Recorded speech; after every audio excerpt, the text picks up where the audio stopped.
Welcome to అమ్మ. Hello అండి. ఈరోజు ఈ వీడియోలో స్పెషల్ ఏంటంటే గ్రీన్గా కనిపిస్తుంది రైస్, కానీ పుదీనా రైస్ కాదు, అలాగని కొత్తిమీర రైస్ కాదు. అది ఆల్మోస్ట్ 4 to 5 డిఫరెంట్ ఆకుకూరలు కలిపేసి మిక్సీ పట్టి చేశాను. టేస్ట్ ఎలా వస్తుందా అని ఫస్ట్ టైమే నేను చేయడం అయితే, కానీ టేస్ట్ అయితే చాలా బాగుంది. కరివేపాకు, కొత్తిమీర, పాలకూర, ఇంకొకటి చుక్కకూర, ఇవన్నీ తీసుకున్నాను. వాటిని అంటే ఫస్ట్ పప్పు కోసమని తీసుకున్నాను. కొత్తిమీర, కరివేపాకు నార్మల్గా తీసుకొని మిగతా 2 పప్పు చేసుకుందాం అనుకున్నాను. కానీ ఈ మధ్యకాలంలో మంచిగా డిఫరెంట్గా డిషెస్ ట్రై చేయడం కొంచెం అలవాటు అయింది కాబట్టి రైస్ చేసేసుకుందాము, కొంచెం ఫాస్ట్గా కూడా అయ్యిద్ది అనేసి ఇంకా అవన్నీ కట్ చేసి పెట్టుకున్నాను. మిగతావన్నీ ఫాస్ట్గానే కట్ చేసుకున్నాను, కానీ ఆ చుక్కకూర వచ్చేసరికి వలుస్తూ ఉండాలి. సో అది కొంచెం లేట్ అయింది. తర్వాత వాటన్నిటిని ఒక 2-3 టైమ్స్ బాగా వాష్ చేసుకోవాలి. అందులోనే పచ్చిమిరపకాయలు కూడా వేసేసాను మిక్సీ పట్టేటప్పుడే. అదిగోండి అన్నీ వాష్ చేసేసాను. దీన్ని కొంచెం కొంచెంగా మిక్సీ పట్టేశాను. కొంచెం పేస్ట్ అయ్యాక ఇంకొంచెం పెట్టేసి అలాగా ఎంత కుదిరితే అంత మిక్సీ పట్టేసుకున్నాను. ఇది అంటే పప్పుకు అయితే సరిపోయేదేమో, పప్పు కానీ పుల్లగూర కానీ ఇంకొక 2 కలిపి ఎక్కువ వేసేసరికి రైస్కి ఎక్కువైపోతుందేమో అనిపించింది మొత్తం వేశాక. అదిగోండి మెత్తటి పేస్ట్ లాగా చేసేసుకున్నాను. చాలా సింపుల్గా చేశాను, ఎక్కువ ఇంగ్రీడియంట్స్ కూడా ఆనియన్స్ కట్ చేసి పక్కన పెట్టేసుకున్నాను. అలాగే అన్నీ ఒక దగ్గర పెట్టుకున్నాను అన్నమాట. మీకు కొంచెం నీట్గా కనిపించాలి అనేసి మొత్తం క్లీన్ చేసి కిచెన్ అప్పుడు ఇంకా స్టార్ట్ చేశాను. ఆయిల్ వేసుకున్నాను. ఇది రైస్ కాబట్టి నా దగ్గర పెద్ద కుక్కర్ లేదు, అంటే మీడియం ఉంది, కొంచెమే అవుతుంది. సో కొంచెం 2 పూట్లకు సరిపోయేలాగా చేసుకుందామని పెద్దది గిన్నె పెట్టుకున్నాను అనమాట. మీ దగ్గర కొంచెం పెద్ద సైజు కుక్కర్ ఉంటే కుక్కర్లో 2 విజిల్ వచ్చేదాకా పెట్టుకోండి. ఇది నేను నార్మల్గా చేశాను. అందులో అన్నీ వేసాను అనమాట. అంటే బిర్యానీ ఆకు, యాలుకలు, లవంగాలు, స్టార్ పువ్వు, ఇంకా మిరియాలు, షాజీరా, జీలకర్ర అన్నీ వేసాను. ఆల్మోస్ట్ దాంట్లో మనకి వస్తాయి కదా మసాలా ఐటమ్స్ బిర్యానీకి, అవన్నీ వేసాను. అవన్నీ వేసి కొంచెం ఫ్రై అయిన తర్వాత కట్ చేసి పెట్టుకున్న ఆనియన్స్ వేసాను. మీరు 2 లేదా 3 సరిపోతుంది. నేను 3 cups బియ్యం తీసుకున్నాను అనమాట. దానికి నేను 2 వేసాను, సరిపోయాయి నాకైతే. మీకు కావాలి ఇష్టం అనుకుంటే ఇంకొకటి కూడా వేసుకోండి. అవి కొంచెం వేగాక అందులో అల్లం తెల్లగడ్డ పేస్ట్ వేయండి. ఆయిల్లో వేసుకుంటేనే, నేను నెయ్యి వేయలేదు, మీకు కావాలంటే వేసుకోండి. ఈరోజు అయితే వేయలేదు నేను నెయ్యి, మర్చిపోయాను. కొంచెం వేసుకోండి, ఒక 2 స్పూన్లు. అలాగే అదే ఆయిల్లో అల్లం తెల్లగడ్డ పేస్ట్ బాగా వేయించాను. ఆ స్మెల్ అంటే నాకు చాలా ఇష్టం, ఆయిల్లో వేసినప్పుడు వచ్చేది. సో అది బాగా వేగిన తర్వాత కొంచెం సాల్ట్ కూడా వేసి వేయించేసాను. ఆనియన్స్ కొంచెం ఫాస్ట్గా వేగుతాయి అంటారు, అన్నీ అంటం వల్ల వేయడమే కానీ కరెక్ట్గా అయితే తెలియదు. నేనైతే పెద్ద షెఫ్ కాదు, కానీ పిల్లలు ఏది తింటారు, ఇది తినేలాగా ఎలా చేయాలి అన్న ఉత్సాహంతో చేస్తున్నాను. రీసెంట్ టైమ్స్లో అయితే మెయిన్ పర్పస్ వాళ్ళు తినాలి, నేను ఏం పెట్టినా వాళ్ళు తినాలి అంతే. పప్పులో కూడా నేను ఎక్కువ ఆకు లేకుండా బాగా మెదిపేసేదాన్ని.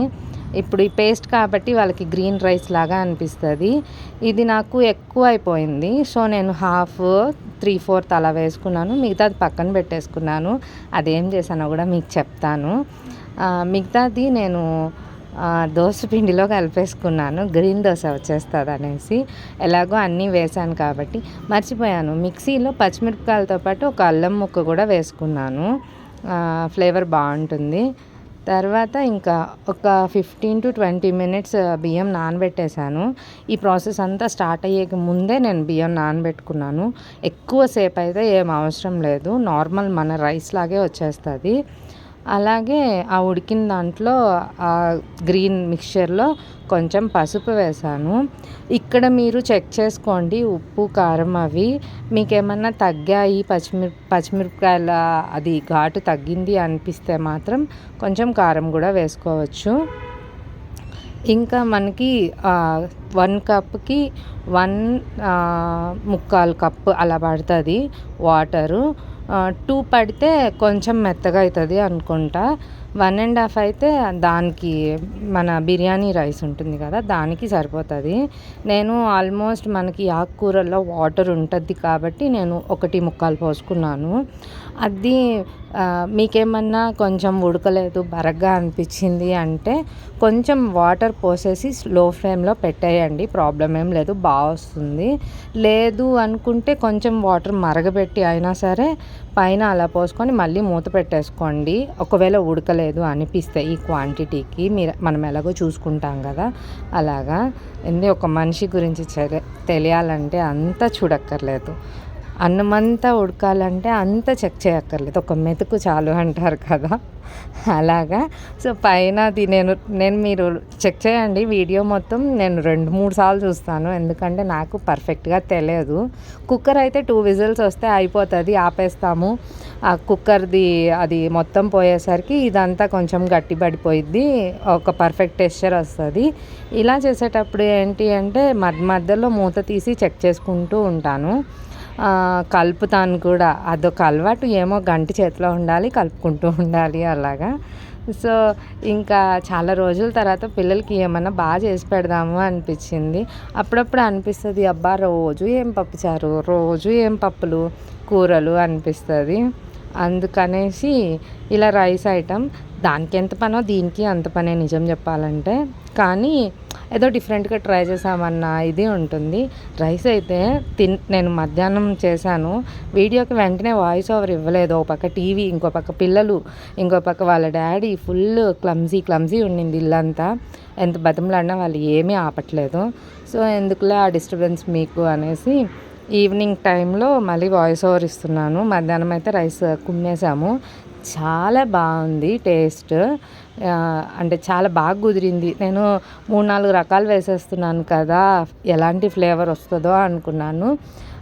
మా పెద్దోడైతే ఇది పుదీనా రైస్ అన్నాడు, కానీ నేను అసలు పుదీనా వాడలేదు. అదిగోండి మధ్యలో ఇలా కలిపెట్టాను.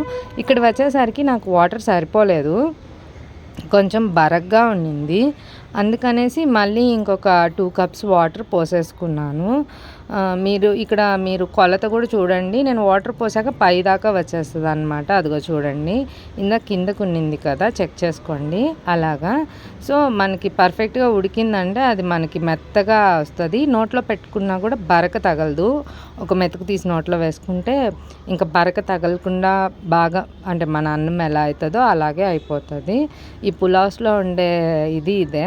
బిర్యానీకి ఏమంటే మళ్ళీ ఇంకో దాంట్లో వేయాలి, దమ్ము పెట్టాలి ఇలాగా. ఇదిగోండి మా బుడ్డోడు ఎక్స్ప్రెషన్ మామూలుగా ట్రై చేయాలి, బాగుందంట.